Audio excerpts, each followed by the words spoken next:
મિત્રો, વાર્તાનો સમય ચેનલમાં આપનું હાર્દિક સ્વાગત છે અને હું છું તેરૈયા ઉમિયાશંકર. ફરી એક વખત નવી વાત લઈને આપની સમક્ષ આવ્યો છું અને વાર્તાનું નામ છે ધન્ય છે આ સૌરાષ્ટ્રના સંતને.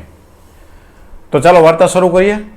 મિત્રો, સૌરાષ્ટ્રનું નામ પડે ને એટલે એક વસ્તુ તો ફાઇનલ છે કે સૌરાષ્ટ્રની અંદર જે બાબત છે ને, કોઈ પણ કાનૂન કે કોઈ પણ નિયમ અથવા તો કોઈ પણ નિર્ધારિત કર્યા વિનાનો જે નિયમ છે ને એ બીજે ક્યાંય નથી. કયો નિયમ છે કે ટુકડો ત્યાં હરી ઢુકડો. આવું કેવી રીતે શક્ય બન્યું છે? કોઈ કાયદો કાનૂન તો છે નહીં કે કોઈને મફતમાં ખવડાવવું. તોય તો આને પૂરેપૂરો યશ આપણે કોઈને દઈએ ને તો આપણા સૌરાષ્ટ્રના સંતોને છે. મિત્રો, આજ વર્ષોથી સૌરાષ્ટ્રના સંતોએ એવી અલખ જગાવી છે કે ઠેક ઠેકાણે અન્નક્ષેત્ર એટલા બધા આવો પ્રસાદી લેતા જાઓ, જમતા જાઓ, પ્રસાદી લેતા જાઓ, જમતા જાઓ, એટલા આગ્રહથી બોલાવીને જમાડે છે કે એની વાત પૂછોમાં. કેટલા નામ લ્યો તમે, પરબ લ્યો, સતાધાર લ્યો, વીરપુર લ્યો, વર્ષોથી એક પણ રૂપિયાનું દાન લીધા વિના અન્નક્ષેત્ર હાલે. બગદાણા લ્યો કે જ્યાં વિજ્ઞાન ટૂંકું પડી જાય કે આટલા માણસોને પ્રસાદી લેવામાં કેમ વ્યવસ્થા કરતા હશે. તો આ સંતોના આશીર્વાદથી અને સંતોના પ્રતાપથી ચાલે છે. એવા જ એક સૌરાષ્ટ્રની ખ્યાતનામ જગ્યા એટલે કે પાળિયાદની જગ્યા અને તે ત્યાંના સંત એટલે કે આપા દાનાની વાત કરવાની છે. હવે દાન બાપુ છે ને, આપણે અત્યારે સત્તાધારની જગ્યા એટલે કે ચલાડાની મેન જગ્યા પાળિયાદ. હવે એક વખત બને છે એવું કે દાન બાપુ રાત્રે પાળિયાદથી નીકળે છે અને ચલાડા આવવા માટે આવે છે. હવે પોતાની ઘોડી ઉપર રાતનો એવો ઠંડી રાતનો પોર છે, ઝીણા ઝીણા તમરા બોલે છે, અમાસની રાત છે, ઘોર અંધારું છે અને ક્યાંય પણ જાણે કે આખી પૃથ્વી ઘોર નિંદ્રાની અંદર શાંતિથી પોઢી ગઈ હોય છે, ચીર શાંતિ છે. અને ખાલી દાનબાપુ ઘોડા ઉપર બેઠા ભગવાનનું ભજન કરતા જાય છે. શ્વાસનો અવાજ આવે છે અને ઘોડીના ડાબલાનો અવાજ સિવાય બીજો કોઈ અવાજ આવતો નથી. આ રાત્રિએ નિરાતે દાનબાપુ હાલ્યા જાય છે અને ચલાડા તરફ આગળ વધતા હવે અડધીક રાત્રિ થઈને ત્યાં બને છે એવું કે એને ક્યાંક ઝીણો કંઈક અવાજ સંભળાય છે. એટલે અવાજ સંભળાય છે એટલે અવાજની દિશામાં કાન માંડે છે દાનબાપુ કે આ રાત્રે કોણ જીવ જાગતો હશે. કાં તો કોઈ દુખ્યો હોય અને કાં તો કોઈ ભૂખ્યો હોય. જો સંત હતા ને એટલે એને વિચાર આવ્યો કે કાં કોઈ દુખ્યો હોય ને કાં કોઈ ભૂખ્યો હોય. બાકી એ જગ્યાએ ચોર લૂંટારો હોય તો કે હાલો કોક આવ્યું છે માન લૂંટી લઈએ. એટલે વિચાર આવ્યો કે ક્યાંકથી અવાજ આવે છે, અવાજની દિશામાં કાન માંડ્યા છે અને અવાજની દિશામાં ઘોડીને પાછી વાળે. અને દાનબાપુ અવાજની દિશામાં જાતા અંધારાની રાત કાંઈ દેખાતો નથી, ભેંકાર કાળું ભમર રાત છે અને અવાજની દિશામાં ધીરે ધીરે હાલતા હવે અવાજ થોડોક ચોખ્ખો સંભળાવા માંડ્યો. એટલે જાણે કોઈ કૂતરું કે ગલુડિયું હોય એ ઠંડીમાં કોઈએ માર્યું હોય અને ખૂબ ઠંડી ચડી ગઈ હોય અને કણકણતું હોય ને એવો કણકણવાનો અવાજ આવવા માંડ્યો. એટલે દાનબાપુને વિચાર આવવા માંડ્યો કે આ માણસનો અવાજ છે કે કોઈ કૂતરા ગલુડિયાનો અવાજ છે કે શું છે.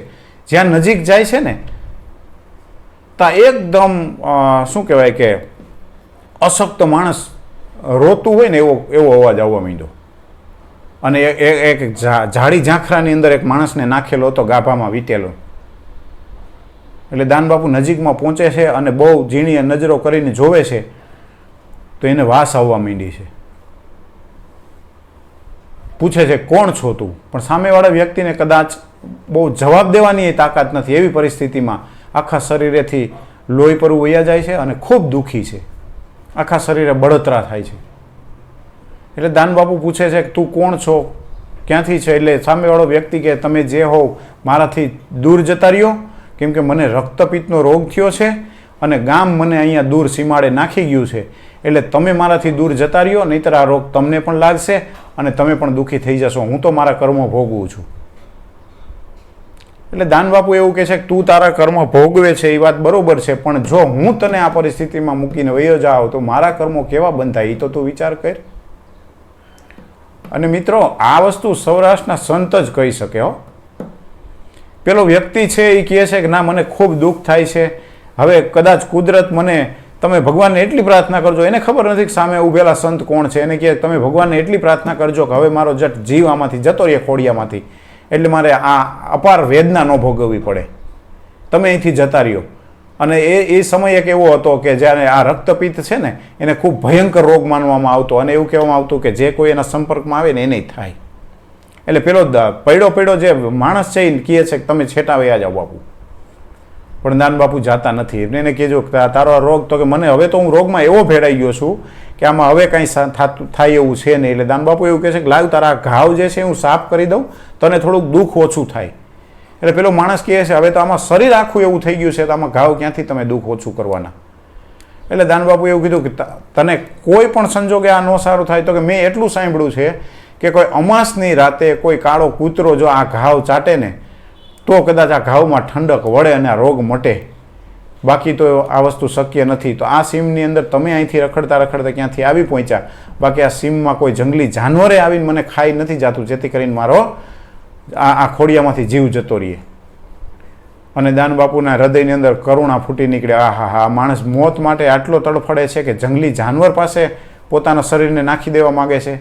અને તે દિવસે 2 હાથ અધેર કરી ઘોડીથી નીચે ઉતરી અને ભગવાનને પ્રાર્થના કરી કે આજે આ કાળી અમાસની રાત છે અને મારા અને તમારા સિવાય આ ત્રીજો જીવ અહીંયા છે એ જોવે છે, બીજું કોઈ જોતું નથી. ને ભગવાન તને એટલી પ્રાર્થના કરું છું કે અત્યાર સુધી જે કાંઈ તારા નામ લીધા છે ને એમાં ક્યાંય ખોટ ન રહી હોય અને પૂરા નિસ્વાર્થ ભાવનાથી ખાલી તારું નામને રટણ કર્યું હોય ને તો કોઈ દી માગ્યું નથી. પણ આજે એક વખત માગું છું કે આજ અમાસની રાત પણ છે અને કાળો કૂતરો અહીંયા ક્યાંય છે નહીં, તો આ એક જીવનું દુઃખ ઓછું કરવા માટેથી મને 2 કલાક પૂરતો તું એક કાળો કૂતરો બનાવી દે, જો મારી ભક્તિમાં ક્યાંય ખોટ ન હોય ને તો. અને મિત્રો લોકવાયકા કહીએ કે સાહિત્યકાર કહીએ એ એવું કહે છે. અને તે દિવસે ખરેખર દાન મહારાજે એમ કે એમના ઘાવના સાફ કર્યા હતા, એના ઘાવ સાફ કર્યા હતા અને એ માણસને પીડામાંથી મુક્ત કર્યો અને હાજો કર્યો છે. મિત્રો આ વસ્તુ છે ને, સંત છે ને, સંતને પૂરો આ દુનિયા છે ને એ પૂરો પરિવાર છે. એના માટે આ સૃષ્ટિમાં આવેલો કોઈ પણ જીવ છે ને એ સંતનો પરિવાર છે. એનામાં સ્વાર્થ સેજે હોતો નથી અને એને ક્યારેય છૂત અછૂત નડતું નથી. અને આ વસ્તુ સંત જ કરી શકે. અને એટલે આજ વર્ષો સુધી એની નામના રહી છે, એટલે આજ વર્ષો સુધી આપણે તમેનું એના ગુણગાન ગાઈએ છીએ. અને આજે હજી જ્યાં જ્યાં એની જગ્યાઓ છે એના નામ માત્રથી તમે આસ્થા રાખો તો તમારા દુઃખ દર્દ હજી મટી જાય છે. આ છે ખરેખર સાચા સંતની તાકાત. સાચા સંત કોને કહેવાય કે માણસનું દુઃખ જોઈને જેનું હૃદય પીગળી જતું હોય ને એ આવા સૌરાષ્ટ્રના, અને કેટલા આવા સંતો થઈ ગયા છે. મિત્રો આપણે ખરેખર ધન્યતા અનુભવવી જોઈએ કે આવા સંતોની ભૂમિમાં આપણે રહીએ છીએ. આશા રાખું છું કે આ નિસ્વાર્થ ભાવની સેવાની વાત તમને ગમી હશે અને આવી નવી વાતો સાંભળવા માટે આપને સમયસર નોટિફિકેશન મળતું રહે એના માટે ચેનલને લાઇક, શેર અને સબસ્ક્રાઈબ કરજો. નવી વાત લઈને ના આવું ત્યાં સુધી અસ્તુ. જય હિન્દ.